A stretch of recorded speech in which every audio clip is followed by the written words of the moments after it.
Hello hi everyone అండి. మారుతి సాహితీ channel ప్రేక్షకులకు స్వాగతం సుస్వాగతం అండి.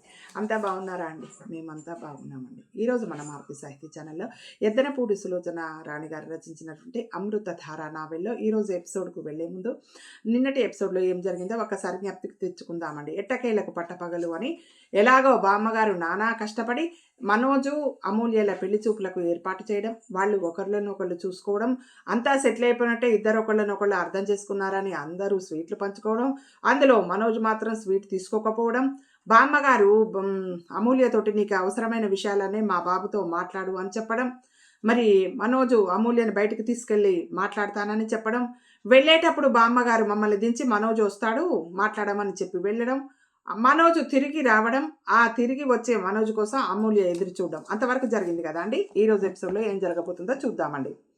కారు బ్రిడ్జి మీదుగా వస్తుంది. దూరంగా పొలాల గట్ల మీద వేసిన గోగుపూలు సాయంత్రపు గాలికి తలలూపుతూ ఎంతో అందంగా కనిపిస్తున్నాయి. అవి కూడా తనకి శివాకి గల బాల్య స్మృతుల్లో భాగమే. ఇద్దరు పొలాల గట్ల వెంబడి పరుగెత్తి వాటిని కోసేవారు. శివ వాటిని చేతిలో కాగడాల ఎత్తి పట్టుకుని పరిగెత్తుతూ గోంగూర పుల్లనా, గోగు పూలు పచ్చనా, శివ నల్లనా, మను తెల్లనా అనేవాడు. తను నీ పక్కన నిలబడితే నన్ను నలుపే అంటారు మరి అనేవాడు. మనోజు ఎన్నిసార్లు ఈ శివంగిపురం వచ్చాడు, కానీ ఈరోజు అనిపిస్తున్నంత కొత్తగా ఈ రోడ్డు, ఈ ఊరు ఎప్పుడూ అనిపించలేదు. అతను వెళ్ళేసరికి 5 గంటలు కావస్తుంది. కారు హారను వినగానే రంగారావు గారు బయటకు వచ్చారు. మనోజ్ని చూడగానే సంతోషంగా, వచ్చారా, మీకోసం అమూల్య భోజనం కూడా చేయకుండా ఎదురు చూస్తోంది, రండి రండి అంటూ ఆహ్వానించారు. పర్వాలేదు, ఇప్పటికే ఆలస్యమైంది, అమూల్యని పిలవండి అన్నాడు మనోజ్. అలాగే అలాగే అంటూ ఆయన లోపలికి వెళ్ళాడు. 2 నిమిషాల్లో అమూల్య బయటకు వచ్చింది. ఇంట్లో ఉన్న వాళ్ళంతా వెనకే వచ్చి వరండాలో నిలబడి ఆసక్తిగా చూస్తున్నారు. అమూల్య కారు దగ్గరగా వస్తున్నా కారులో కూర్చుని స్టీరింగ్ మీద చెయ్యి వేసి ఇటే చూస్తున్న మనోజ్ వైపు చూడనే లేదు. కారు దగ్గరికి వచ్చి వెనక సీటు వైపు వెళ్ళబోతుంటే మనోజు ముందు డోరు తెరిచాడు. అమూల్య అతను చూపిన ఆ చొరవకి ఒక్క సెకను తటపటాయించింది. తర్వాత సంకోచం వదిలించుకున్న దానిలా వచ్చి ముందు సీట్లో కూర్చొని తనే డోర్ వేసింది. ఆ వేయటంలో కూడా ఎంతో సుతారం, ఆ కూర్చోవటంలో ఎంతో పొందిక. కారు బయలుదేరింది. మనోజ్కి ఇక్కడికి వచ్చే వరకు మళ్ళీ అమూల్య కనిపిస్తుందా కనిపించదా అనే ఆందోళన. ఎందుకంటే ఇంత గతంలో జరిగిన సంఘటనలన్నీ అంతేగా, కనిపిస్తుంది అనుకోవడం, కనిపించకపోవడం, ఇద్దరు కలవకపోవడం జరిగింది కాబట్టి ఈసారి కూడా నమ్మలేకపోయాడు. కారులో ఇద్దరు బయలుదేరేంత వరకు అమూల్యని ఎక్కడికి తీసుకెళ్లాలా అనే ఆలోచనే రాలేదు. కారు వెళుతోంది. అతను మాట్లాడలేదు, ఆమె పలకరించలేదు. ఎవరికి వారే ఎదట వారు మాట్లాడబోయే మాటల కోసం వేచి చూస్తున్న నిండైన నిరీక్షణ. కారు బ్రిడ్జి దగ్గరికి వచ్చింది. ఎదురుగా సాయం సంధ్యలో పొలాల నుంచి మేతకి వెళ్ళి తిరిగి వస్తున్న ఆవులు, గేదెలు గుంపులుగా వస్తున్నాయి. అవి అన్నీ ఇటువైపు వచ్చేస్తే గాని కారు బ్రిడ్జి మీద నుంచి అవతల వైపుకు వెళ్ళదు. మనోజు కారుని రోడ్డుకు కాస్త పక్కకు ఆఫ్ చేశాడు. దూరంగా పొలాల గట్ల మీద గోగుపూలతో దోబూచులాడుతూ వస్తున్న గాలి, పశువులు గుంపుగా వస్తుండటంతో మేఘంలా లేస్తున్న దుమ్ము. మనోజు కారు అద్దం ఎత్తేశాడు. పొద్దు బాగా వాలిపోయింది. గాలిలో చల్లదనం తేలి వస్తోంది. సూర్యుడు వెళ్ళిపోతూ ప్రకృతి మీద కెంజాయి రంగు గులాము గుమ్మరించి వెళ్ళాడు. మనోజు అమూల్య చిత్తరువుల్లా, అపరిచితుల్లా మౌనంగా కూర్చున్నారు. మనోజు ఆలోచిస్తున్నాడు. అమూల్యతో సంభాషణ మొదట ఎలా ప్రారంభించాలి? శివ మరణం గురించి సానుభూతి వచనాలతోనా, తాను ఇన్నాళ్ళు కలవలేకపోయినందుకు విచారం ప్రకటిస్తున్నా, లేక అన్నిటికంటే ముఖ్యమైనట్టు అమూల్య మళ్ళీ తనను కలిసేందుకు ప్రయత్నం చేయకుండా ఇంత బాధ పెట్టినందుకు ఆగ్రహం వ్యక్తం చేస్తూనా? అర్థం కాలేదు. ఎలా మొదలు పెట్టాలో సంభాషణ. ఎదురుగా వస్తున్న పశువుల మంద వెళ్ళిపోయింది. వాటి మెడలో మోగుతున్న చిరుగంటలు ఆ సాయం సంధ్యలో, ఆ నిశ్శబ్ద వాతావరణంలో ఎప్పుడో మూసేసిన జ్ఞాపకాల మందిరం ముందు నిలబడి ద్వారం తెరవమని అర్థిస్తూ మోగిస్తున్న గంటల చప్పుడులా అనిపిస్తున్నాయి. 2.5 సంవత్సరాలు అనునిత్యం తన ఆలోచనలతో తనని నిర్దాక్షిణ్యంగా వెంటాడిన అమూల్య ఈ క్షణంలో కంటికెదురుగా కనిపిస్తుంటే అడగటానికి, మాట్లాడటానికి అతనికేం తోచటం లేదు. ఎందువల్ల? ఏమైంది తనకి? మనసు ఇంత మూగపోయినట్లుగా ఉందేమిటి? కారు మళ్ళీ బయలుదేరింది. బ్రిడ్జి మీద నుంచి వస్తుంటే ఎదురుగా శివ సైకిల్ మీద వేగంగా నవ్వుతూ వస్తున్నట్టే కళ్ళ ముందు జ్ఞాపకపు కదలిక. ఈ బ్రిడ్జి మీద నేను శివ ఎన్నోసార్లు సైకిళ్ళ మీద పోటీ పడి దాటాలని చూసేవాళ్ళం, అప్రయత్నంగా అన్నాడు మనోజ్. అమూల్య విని ఊరుకుంది, సమాధానం చెప్పలేదు. ఎక్కడికి వెళదాం అన్నాడు అతను. నాకు తెలియదు, అస్పష్టంగా అంది ఆ కంఠం. ఎదురుగా పావురాలపల్లి ఊరు మొదలవుతోంది.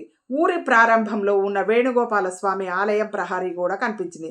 మనోజు కారు గుడి ఆవరణ ముందుకు తీసుకువచ్చి ఆపాడు. మనము ఇక్కడ కాసేపు కూర్చుందాం అన్నాడు. అమూల్య మౌనంగా డోరు తెరిచి దిగింది. మనోజు గుడివైపు కాకుండా కుడివైపు ఉన్న చెరువు మెట్ల వైపు నడిచాడు. గుడివైపు కాకుండా కుడివైపు ఉన్న చెట్ల వైపు నడిచాడు, మెట్ల వైపు. ఇద్దరు వచ్చి చెరువు మెట్ల మీద కూర్చున్నారు. క్షణం సేపు మళ్ళీ మౌనం. ఇద్దరు చెరువులో ఉన్న తామర పూలనే చూడటానికి వచ్చినట్టుగా కూర్చుండిపోయారు. ఐఎమ్ సారీ అమూల్య. మనోజ్ నోట్లోంచి అప్రయత్నంగా హృదయపూర్వకంగా వచ్చాయి ఆ మాటలు. దేనికి?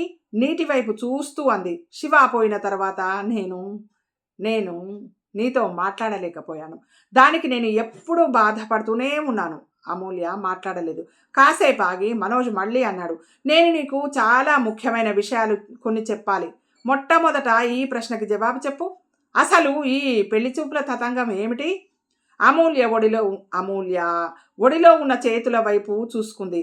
మళ్ళీ తల ఎత్తి నీళ్ల వైపు దూరంగా చూస్తుంది. చెరువు దగ్గరగా కూర్చుంది కాబట్టి నీళ్ల వైపు చూస్తుంది. మనోజు కంఠం చిరు ఆగ్రహంగా పలికింది. నేను కేవలం నిన్ను చూడాలని, కలుసుకోవాలని, మాట్లాడాలని ఊరుకున్నాను.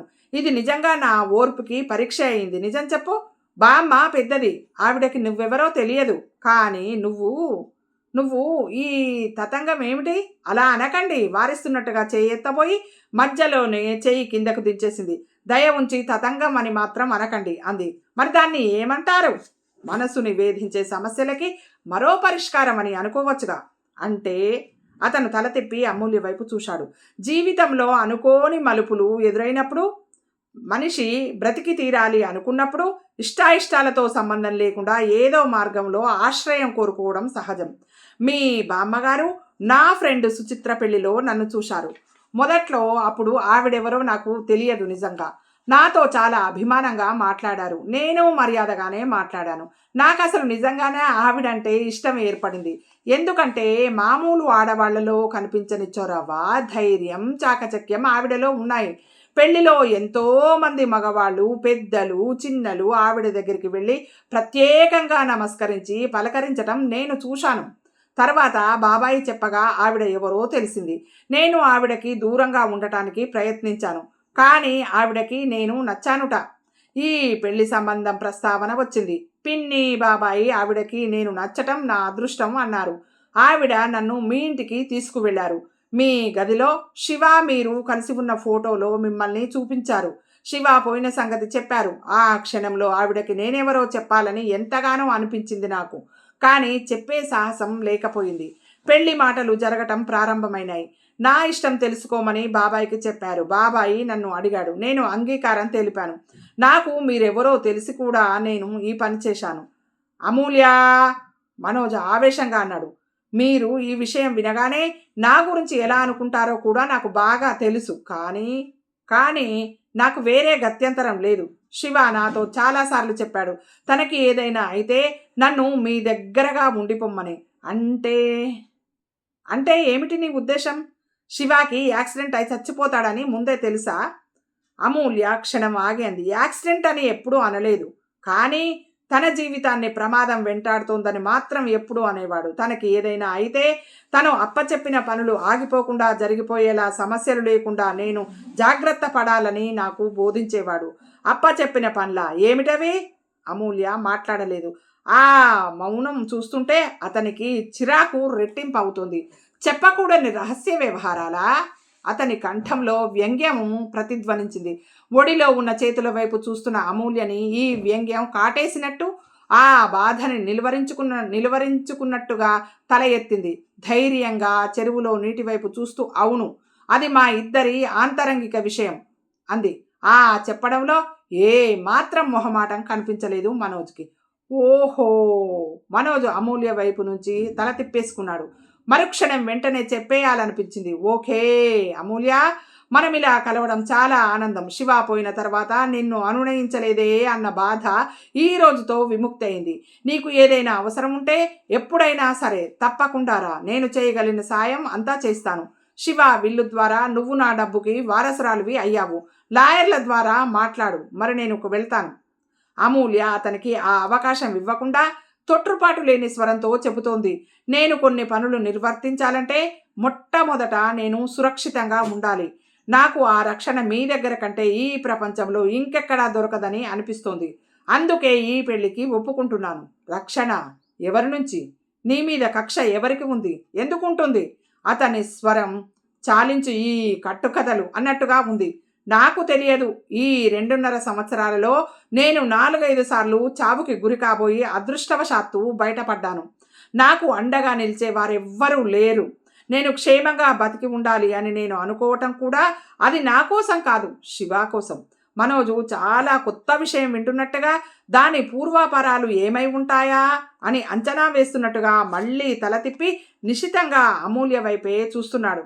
అమూల్య బాగా చిక్కిన ఆ ముఖం 2.5 సంవత్సరాలు ఆ అమ్మాయి సుఖంగా గడపలేదని మాత్రం స్పష్టంగా తెలియజేస్తోంది. నేను నీతో పెళ్లికి ఒప్పుకుంటానని ఎలా అనుకున్నావు? అమూల్య వెంటనే ఏం మాట్లాడలేదు. నిటారుగా కూర్చుంది. మౌనంగా ఉండిపోయింది. అప్పుడప్పుడే చెరువు మీద పైకి వస్తున్న చంద్రకాంతిలో ఆ ముఖంలో అవమానం దిగమింగుతున్న సహనం కనిపిస్తోంది. లేదు, ఆ సందేహం నాకు మొదటి నుంచి ఉంది. ఇది కేవలం నేను ఒప్పుకున్నంత మాత్రాన జరగదని నాకు తెలుసు. కానీ ఇది శివ ఆదేశం. తనకేదైనా అయితే ఒక్క మిమ్మల్ని తప్ప ఎట్టి పరిస్థితులలోనూ ఎవరితోనైనా తన గురించి చెప్పడం కానీ ఎవరినైనా కలవటం కానీ చేయవద్దని గట్టిగా చెప్పాడు. వాగ్దానం చేయించుకున్నాడు. ఏమిటి ఈ హెచ్చరికలు? శివాకి తను చచ్చిపోతానని ముందే తెలుసా? తెలుసు. మనోజు చకితుడైనట్టు చూశాడు. ఏమిటిది? శివ ఒక్కసారి మాట వరుసకి కూడా తన దగ్గర ఇలాంటి భయం కానీ సందేహం కానీ ఎప్పుడూ వెల్లడించలేదు. అంటే తను అమూల్య అంత దగ్గర వ్యక్తి కాదన్నమాటేగా.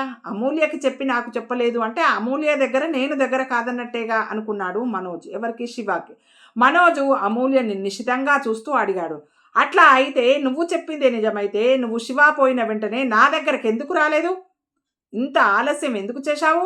అతని స్వరం నిలదీస్తున్నట్టుగా ఉంది. అమూల్య వెంటనే జవాబు చెప్పలేదు. తర్వాత అంది, 2.5 సంవత్సరాలు నేనుగా బ్రతకగలనా అని నన్ను నేను పరీక్షించుకున్నాను, ప్రయత్నించాను. శక్తికి మించి పోరాడాను. కానీ నా వల్ల కాలేదు. మీ దగ్గరికి రాక తప్పలేదు. అమూల్య కంఠంలో ఏదో అడ్డుపడ్డట్టే అయిపోయింది. తనని తాను నిగ్రహించుకుని దించుకున్న తల ఎత్తి శూన్యంలోకి చూస్తూ చెప్పింది. దినదిన గండం 100 ఏళ్ల ఆయుష్. నేను బ్రతకలేను. చావంటే నాకు భయం లేదు. కానీ ఒక ఆడపిల్లగా భయపడేవి చాలా ఉన్నాయి. ఆ మాటలు చెప్పేటప్పుడు ఆ కంఠంలో నిస్సహాయత్వం, శరీరంలో జలధరింపు, కళ్ళలోకి రాబోయే నీళ్లని మునిపంటితో పెదవిని నొక్కిపట్టి నిగ్రహించుకోవడం, ఇవి అమూల్య చెబుతున్న మాటల్లో అబద్ధం లేదని మనోజ్కి తెలియచేస్తూనే ఉన్నాయి. అమూల్య ఇన్నాళ్ళు ఇబ్బందుల్లో గడిపిందా? అవి ఎలాంటివి? గండం అంటే అమూల్య చెప్పటమా మానటమా అన్న సందేహంలో ఉన్నట్టు క్షణం ఆగింది. తర్వాత చెప్పడం మొదలుపెట్టింది. ఒకసారి సాయంత్రం ట్యూషన్ చెప్పి రాత్రి 8 గంటలకి ఇంటికి వస్తుంటే ఆటోలో వెంబడించిన ఇద్దరు రిక్షా అటకాయించి రిక్షాలోంచి లాగి ఆటోలో బలవంతంగా ఎక్కించబోతుంటే వాళ్ళని రక్కి కొరికి ఎలాగో తప్పించుకుని పరిగెత్తి ఎదురింటి తలుపులు బాది వాళ్ళ ఇంట్లో దూరి తలుపులు మూసుకున్నాను. ఆ ఇంటి ఆయన నాకు సాయంగా బయటికి వచ్చేసరికి వాళ్ళు పారిపోయారు. ఇంకోసారి ఇంట్లో నిద్రపోతుంటే అర్ధరాత్రి కిటికీ కర్టెన్లు ఎలా అంటుకున్నాయో, ఇల్లంతా మంటలు. తలుపులు తీయబోతే బయట గడియ వేసి ఉంది. అరిచి గొంతుపోయినట్టు పిలిస్తే పక్క ఇళ్లలో నిద్రపోతున్న వాళ్ళు వచ్చి తలుపులు తీసే లోపల నా చీరకి నిప్పంటుకుంది. ఆ భయం నన్ను చాలా రోజులు నిద్రపోనీయలేదు. తర్వాత వర్కింగ్ ఉమెన్స్ హాస్టల్లో జాయిన్ అయ్యాను.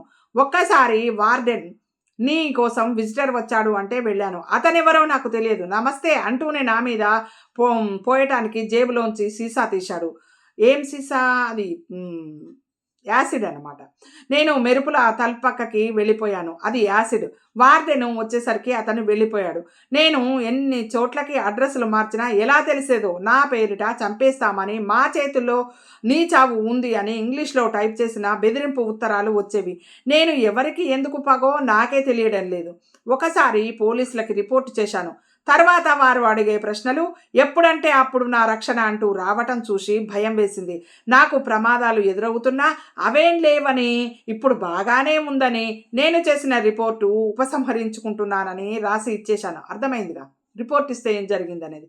ఈ 2.5 సంవత్సరాల్లో నేను బెంగళూరు, మెడ్రాసు, పూనా, కంచి, పాండిచ్చేరి ఇలా ఎన్ని ఊళ్ళు మారానో. నేను మారిన 4-5 నెలలు బాగానే ఉండేది. మళ్ళీ వాళ్ళకి నా అడ్రస్ ఎలాగోలా తెలిసిపోయేది. నా మీద దాడి ప్రారంభమయ్యేది. నా జీవితం నిలకడ లేకుండా ఒక పరుగు పందెంలా తయారైంది. మనోజు నోటమాట రానట్టు నిశ్చేష్టుడైనట్టుగా చూస్తున్నాడు. అమూల్య ఈ సంఘటనలు చెప్తున్నప్పుడు వింటుండగా ఎప్పుడు జరిగిందో, ఎప్పుడు తను తీసుకున్నాడో తనకే తెలియదు. అమూల్య చెయ్యి మనోజ్ 2 చేతుల్లో ఉంది. ఇంత జరిగినా నీకు ఒక్కసారి కూడా నేను గుర్తుకు రాలేదా? అతని కంఠంలో బాధ, ఆవేశం, ఆగ్రహం పోటీ పడుతున్నాయి. అమూల్య కళ్ళు తుడుచుకుంటూ తల తిప్పింది. గుర్తుకు వచ్చారు. ఒక్కసారి కాదు, దాదాపు ప్రతిరోజు. మీ దగ్గరికి రాకుండా, మీ సాయం కోరకుండా నా అంతట నేను బ్రతకటానికి ఎంతో ప్రయత్నించాను. ఒకసారి చాలా భయం వేసింది. వెంటనే వచ్చి నన్ను తీసుకెళ్ళమని ఉత్తరం రాశాను. అప్పుడు నా కాఫీలో పని మనిషి టిక్ వంటి కలిపింది. వాంతులతో చావు బతుకు అయ్యి పక్కింటి వారి దయతో హాస్పిటల్లో చేరి బ్రతికి బయటపడ్డాను. పని మనిషి పారిపోయింది, దొరకలేదు. అప్పుడు చాలా నీరసంగా ప్రాణం పోతుందేమో అన్నంత భయంగా అనిపించింది. ఉత్తరం రాశాను, కానీ ఉత్తరం పోస్టు చేయలేదు. 4 రోజులు కన్ను తెరవని జ్వరం. తర్వాత తగ్గింది. ఉత్తరం పోస్టు చేయలేదనే మర్చిపోయిన నేను మీ రాక కోసం చూసి చూసి రాలేదని నిరాశ చెందాను, బాధపడ్డాను. తర్వాత తగ్గిన తర్వాత ఒకసారి పుస్తకాలు సర్దుతుంటే ఉత్తరం అక్కడే పుస్తకంలో ఉండిపోయింది. తగ్గిన తర్వాత పోస్టు చేయాలని అనిపించలేదు, చించేశాను ఆ ఉత్తరాన్ని. ఇదంతా చెప్పి మీ దగ్గరగా ఏదైనా ఉద్యోగం చేసుకుంటూ ఉందామా అనుకున్నాను. కానీ మీరు నమ్మరేమోనని భయం. ఎప్పుడైనా నన్ను ఏ భేదాభిప్రాయంతోనైనా పంపిస్తే అప్పుడేం చేయాలి? అందుకే ఒకరి మీద ఆధారపడే కంటే నా క్షేమం నేనే చూసుకుంటే నయం కదా అని అనుకున్నాను. శివ చెప్పిన పనులు నేను నిర్వర్తించడం మీకు ఇష్టం లేదని నన్ను శాసిస్తే అనే సందేహం. దూరంగా ఉంటే కనీసం గౌరవమైనా ఉంటుంది అనుకున్నాను. కానీ నా వల్ల కావటం లేదు. నాకు ఇంకే మార్గం తోచక ఈ అభిప్రాయానికి వచ్చాను. అమూల్య ఈ పెళ్ళి అంటూ జరిగితే తర్వాత మాత్రం నేను ఆ పనుల గురించి అంగీకరించకపోవచ్చునేమోగా సందేహం రాలేదా నీకు? వచ్చింది. అందుకే నేను ముందే మీ దగ్గర మాట తీసుకుంటాను. ఏమని? నా స్వవిషయాలు అన్న వాటిల్లో మీరు సంజాయిషి అడగకూడదు. అసలు మీరే మాత్రం జోక్యం చేసుకోకూడదు. పెత్తనం చూపించకూడదు, శాసించకూడదు. నేను ముందే ఒప్పుకోకపోతే ఈ పెళ్లి జరగదు. పెళ్ళైన తర్వాత వద్దంటే ఆ పెళ్లి నిలవదు. భేష్, ఇన్ని నిర్ణయాలు చేసుకొని నాతో మాట్లాడడానికి వచ్చావా? ఇవి నా స్వనిర్ణయాలు కావు, నా కర్తవ్య నిర్వహణ కోసం నేను తీసుకుంటున్న జాగ్రత్తలు. మనోజు అమూల్య చెయ్యి మెల్లగా వదిలేశాడు. నీ ఆంక్షలు, ఈ షరతులు సరిపడవు. ఈ పెళ్లి కాకుండా ఇంకేదైనా మార్గం చెప్పు. మీరు చెప్పండి, నాకేం తోచటం లేదు. ఆ మార్గం ఏదైనా సరే నన్ను మీరు కానీ, మీ బామ్మగారు కానీ, మీకు తెలిసిన మరెవరూ కానీ నన్ను దూరంగా పంపటానికి వీలు లేనిదై ఉండాలి.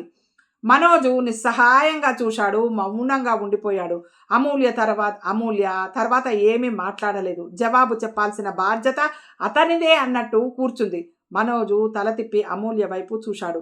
అతని సమాధానం కోసం ఎదురు చూస్తున్నట్టుగా ఉంది. నేను ఈ పెళ్ళి నాకు అంగీకారం కాదు అంటే ఏం చేస్తావు అడిగాడు. రేపే ఈ ఊరు నుంచి వెళ్ళిపోతాను. వెళ్ళిపోయి నా అదృష్టం ఎలా ఉంటే అలా జరుగుతుంది అనుకుంటాను. ఆ జవాబులో తడబాటు లేదు, స్థిరమైన నిర్ణయంలా ఉంది. ఈ అమ్మాయి అన్నంత పని చేస్తుంది, అందులో సందేహం లేదు. అమూల్య, ఒక్క మాట చెప్పు. వచ్చినప్పటి నుంచి చూస్తున్నాను, నువ్వు ఎంతసేపు శివ గురించే చెబుతున్నావు. నీ గురించి ఆలోచించావా? ఈ పెళ్లికి ఒప్పుకొని నీ జీవితాన్ని పణంగా పెట్టడం లేదు. మీకు తెలియదేమో, నేను శివాకి చాలా రుణపడి ఉన్నాను. శివ శివ శివ, ఎంతసేపు శివ, నేను అడుగుతున్నది నీ గురించి. పెళ్ళి అయిన తర్వాత బాధపడవని నమ్మకం ఏమిటి? మీకు నా గురించి తెలియదు. నాకు ఎవరైనా ఉపకారం చేస్తే జీవితంలో ఆమెలు ఎప్పుడూ మర్చిపోను. నా వల్ల వారికి ఆనందం కలగాలనే తాపత్రయం మాత్రమే పడతాను. అంటే ఈ పెళ్లి జరగటం నేను నీకు ఉపకారం చేయటమా? అమూల్య అవును అన్నట్టు తల ఊపింది. నేనెందుకు చెయ్యాలి? ఆగ్రహాన్ని అదిమి పెడుతున్న స్వరంతో అన్నాడతను. శివ కోసం. మీరు నేను మాటి మాటికి శివ అంటున్నానన్నారు. మీరు ఇలా అనటం నాకు ఆశ్చర్యంగా ఉంది. శివ కోసం కాకపోతే నేను ఇక్కడికి రాను, మీతో మాట్లాడను, నాకు అవసరమే లేదు. ఆ అమ్మాయి మాటలు సూటిగా ఉన్నాయి. వాటిలో నిజాయితీ, నిర్మోహమాటం అతన్ని విచలితుణ్ణి చేస్తుంది. వాటిల్లో నిర్భీతి అతన్ని ఆకట్టుకుంటుంది కూడా. బాధగా అమూల్య రోషంగా బాధగా అంది. శివ గురించి మీరిలా అనటం చాలా ఆశ్చర్యంగా బాధగా ఉంది. శివాకి మీరంటే ప్రాణం. ఎప్పుడు మీ గురించి చెప్పేవాడు. ఎంత చెప్పేవాడంటే నాకు మిమ్మల్ని చూడాలని, మీతో మాట్లాడాలని. అమూల్య హఠాత్తుగా ఆగిపోయింది. అమూల్య కళ్ళు చప్పున నలకబడినట్టు వేగంగా తుడుచుకుంది. దయ ఉంచి ఎప్పుడూ శివాని నా ముందు ఏమీ అనకండి ప్లీజ్. మీకంటే శివ మనుషుల్ని బాగా అర్థం చేసుకోగలడు. నేను ఈ పెళ్లి చూపులకి అంగీకరించడానికి ముందు ఎంత ఆలోచించానో, ఎంత బాధపడ్డానో ఆ దేవుడికే తెలుసు. ఇది నాకు తేలికైన విషయం అని మీరనుకుంటే. అమూల్య మాట పూర్తి చేయలేనట్టు ఆగిపోయింది. కింద పెదవి మునిపంటితో నొక్కి పట్టింది.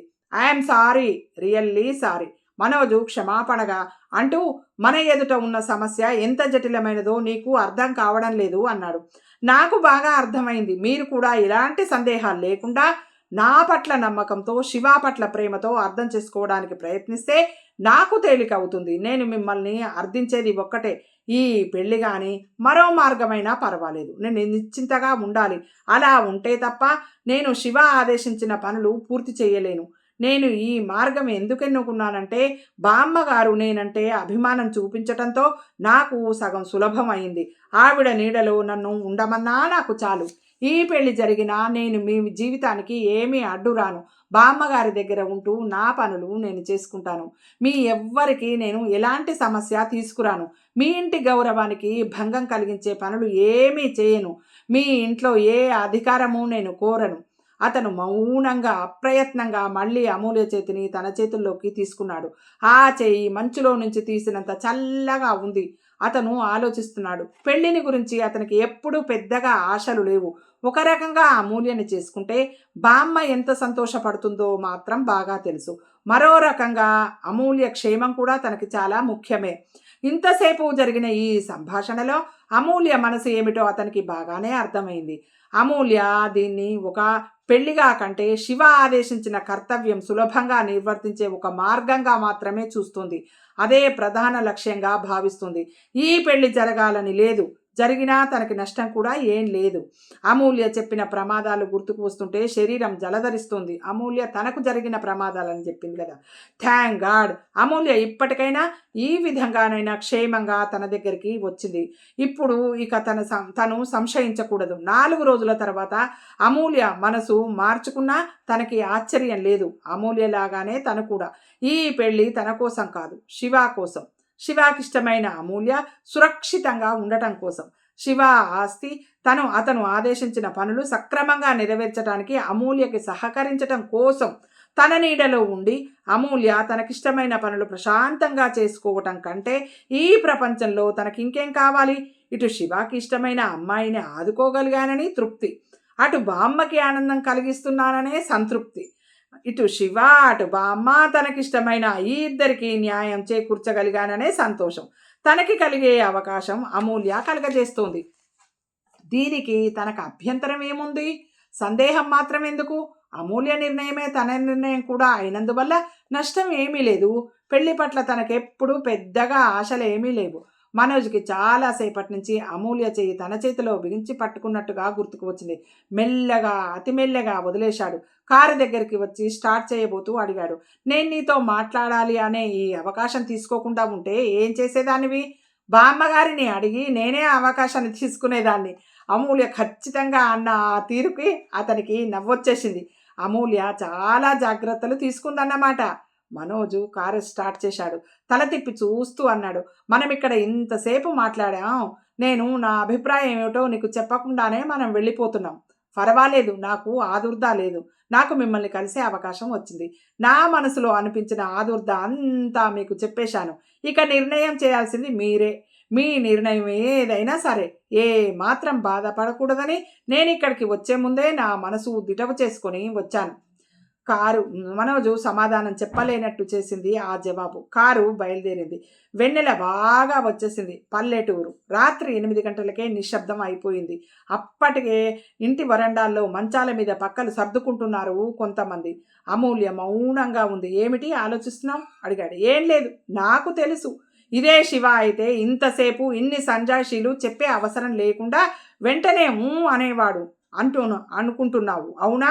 అమూల్య లేదన్నట్టు తల తిప్పింది. అలా ఎప్పుడూ అనుకోను. ఎందుకంటే మీరు శివ కాదుగా. అంటే మీరు మీ గురించి ఎక్కువ ఆలోచిస్తారు, శివ ఎదుట వారి గురించి ఆలోచిస్తాడు అంతే. అతను వెనక్కి ఆనుకున్నాడు. అతనికి నవ్వొచ్చింది, కోపం కూడా వచ్చింది. అమూల్యని మాటల్లో గెలవడం కష్టమే అనిపించింది మనోజ్కి.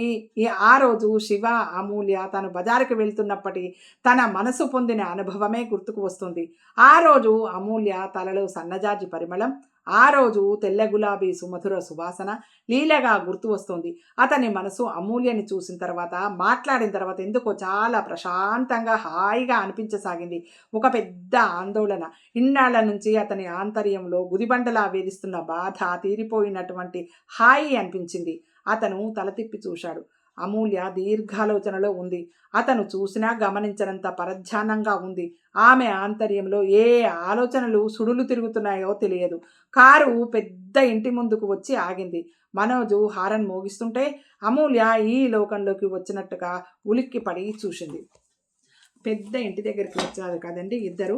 ఆ పెద్ద ఇల్లు ఎక్కడిది, ఎవరింటికి వచ్చారు అనేది రేపటి ఎపిసోడ్లో తెలుసుకుందామండి. ఈ ఎపిసోడ్ మీకు నచ్చినట్టయితే లైక్ చేయండి, షేర్ చేయండి. మన మారుతి సాహితీ ఛానల్ని సబ్స్క్రైబ్ చేయండి. మనందరం ఆనందంగా, ఆరోగ్యంగా, సుఖంగా, సంతోషంగా వెళ్ళవేళలా ఉండాలని మనస్ఫూర్తిగా కోరుకుంటూ, మీ అందరి ఆశస్సులు, ప్రేమ, ఆదరాభిమానాలు, లైక్లు, షేర్లు, సబ్స్క్రిప్షన్లు మన మారుతి సాహితీ ఛానల్కు ఉండాలని మనస్ఫూర్తిగా కోరుకుంటూ ఉంటానండి. మీ మారుతి సాహితీ ఛానల్ రేపటి ఎపిసోడ్లో మళ్ళీ కలుసుకుందామండి.